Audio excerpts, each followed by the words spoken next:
Assalomu alaykum, bizni kuzatib kelgan do'stlar, hammaga salom. Buni ishlarimiz yakunlab boryapti do'stlar. Hozir e'tiborlarga video syomka qilib ko'rsatamiz.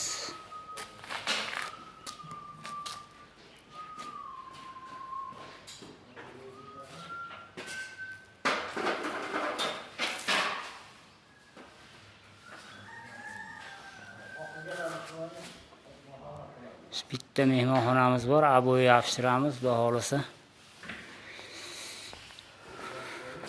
Shu bilan ishni yakunlaymiz. Mana bu yerda o'choqlarimiz bo'ldi mana.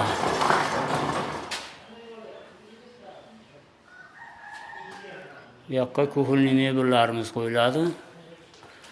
Charchamayapsizmi, shep? Yo'q, charchash yo'q.